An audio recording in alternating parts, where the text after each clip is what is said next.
तो कहानी सोफी और से शुरू होती है। नोलान एक मैगजीन में फूड राइटर हैं और इस बार उसे एक नया दिया गया है मौजू कि माजी के लोग कैसे इस्तेमाल करते थे खाना जमा करने के लिए, यानी इसे शिकार पर एक मजमून लिखना था और इज्तिमा जिसमें वो इसकी वजाहत करता था और वो इसकी वजाहत कर सकता था कि ये काम कितना मुश्किल होगा उस वक्त के लोगों के लिए था। वो सिर्फ इस सब के बारे में लिख सकता था जब इसका अपना तजुर्बा था। फिर क्या हुआ, इसने फैसला किया कि वो खुद शिकार करेगा, लेकिन वो शिकार के बारे में कुछ नहीं जानता था। पहले इस सिलसिले में वो सोफी के पास आया है।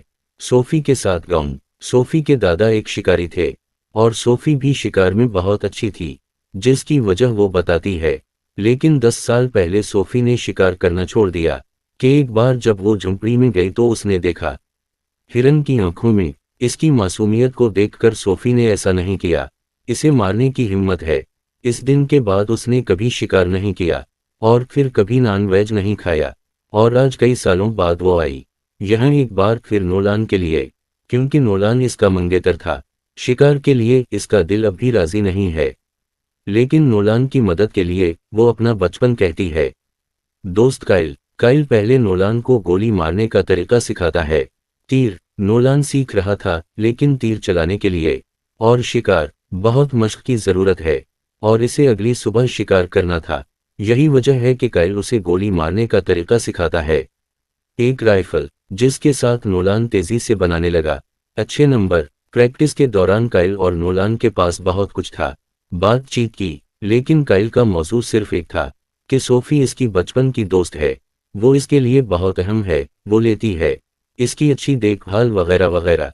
और नोलान इससे बहुत नाराज था क्योंकि सोफी इसकी मंगेतर थी और जब कोई और बात कर रहा था उसके बारे में, फिर वो बिल्कुल बर्दाश्त नहीं कर सकता था।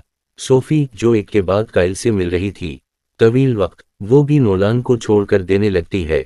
काइल की अहमियत और नोलान इससे बहुत नाराज हो जाता है और नाराज होकर कमरे में चली गई। सोफी ने इस रवैये को देखा था, काइल अकेली क्यों आई है।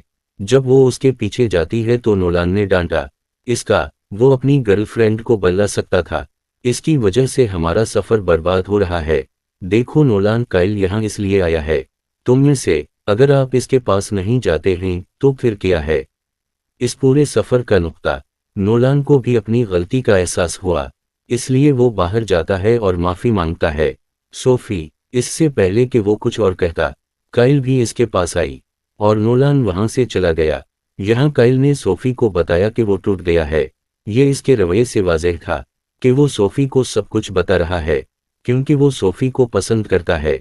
काइल इस सारे रवैये को समझ रही थी क्योंकि अब सोफी को मिलना शुरू हो गया है।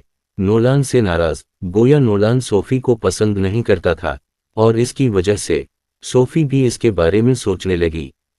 वैसे भी अब सुबह में हमने देखा कि काइल और नोलान अकेले जंगल जा रहे थे शिकार के लिए। यहाँ सोफी ने काइल की जेब में गोली डाल दी और फिर वो जंगल में चले गए। अब थोड़ी दूर जाने के बाद एक हिरन उनके सामने आया।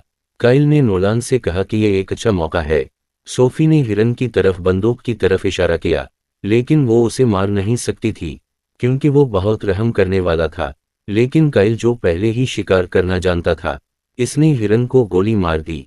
इस बार हिरन गिर गया लेकिन मर नहीं गया। नोलान ने काइल को दोबारा गोली मारने को कहा ताकि इसके तमाम दिख और दर्द खत्म हो जाएं। इख्तिताम, लेकिन काइल ने ऐसा करने के बजाय वो दूर खड़ा हुआ और बंदूक की तरफ इशारा किया हिरन पर। इस बार हिरन जख्मी हो गया, लेकिन गिरा नहीं बल्कि भाग गया। काइल हिरन के पीछे भागी जिसका खून बह रहा था, लेकिन थोड़ी दूर जाने के बाद खून बहना बंद हो गया। नोलान काइल पर चीख रहा था हिरन को छोड़ने के लिए और हिरन को गोली मारो ताकि उसकी सारी तकलीफें खत्म हो जाएं।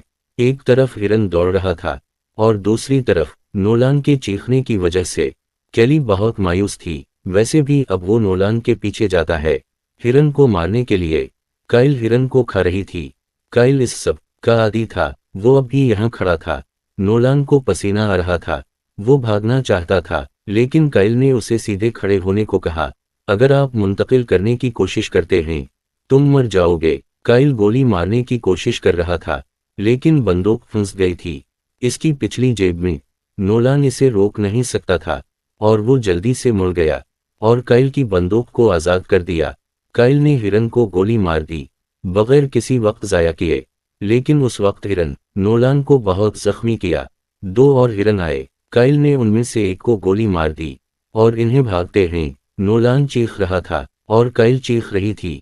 काइल चौंक गई, वो नहीं समझा क्या करना है। इसने नोलान को यहाँ छोड़ दिया और वापस चला गया। कैली समझ नहीं सकी जो उसने सोफी को बताया। सोफी ने इससे पूछा, नोलान कहाँ है? इसने जवाब दिया, भेड़ियों ने नोलान पर हमला किया। मैंने इसे बचाने की कोशिश की, लेकिन भेड़ियों इसे बहुत जख्मी किया। सोफी की आंखें नम हो रही थीं। वो काइल पर यकीन नहीं कर सकती थी। इसने इससे पूछा, नोलान जिंदा है या मुर्दा?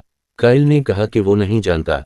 सोफी को मालूम नहीं था जहां काइल और नोलान थे, इसलिए काइल इसके साथ जाती है जब तक वो जंगल में ना पहुंच जाएं। वो समझते हैं कि नोलान वहां नहीं था। ये फ्लैशबैक में दिखाया गया है। नोलान आहिस्ता आहिस्ता चल रहा था, इसकी जान बचाने के लिए। सोफी पहुंच गई वो जगह जहां इन्होंने हिरन का शिकार किया। सोफी ने सोचा काइल इससे झूठ बोल रही थी। काइल ने कहा कि वो शिकार नहीं कर सकते। सोफी ने सोचा काइल ने नोलान को मारा। हसद से बाहर सोफी चीखने लगी, नोलान कहाँ है? तुमने उसे मार डाला। आपको हसद था। नोलान ने कहा, आपकी इससे लड़ाई हुई थी, तुमने उसे मार डाला।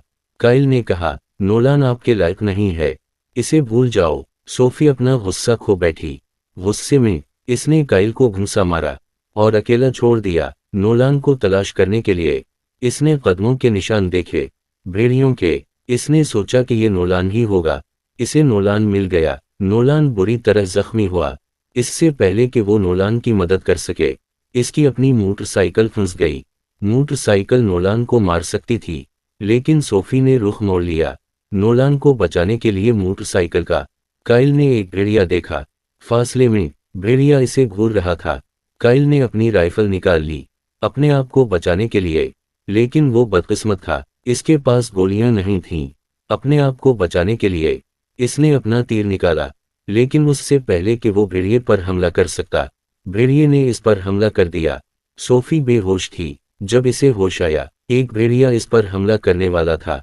इसने अपना चाकू निकाला, वो भेड़िए पर हमला कर रही थी। वो गिर गया। इस बार वो बुरी तरह जख्मी हो गया था। इसका हाथ टूट गया। इसके पास सिर्फ एक तीर था अपने आप को बचाने के लिए, लेकिन इसका दायां हाथ टूट गया था। वो तीर नहीं चला सकती थी।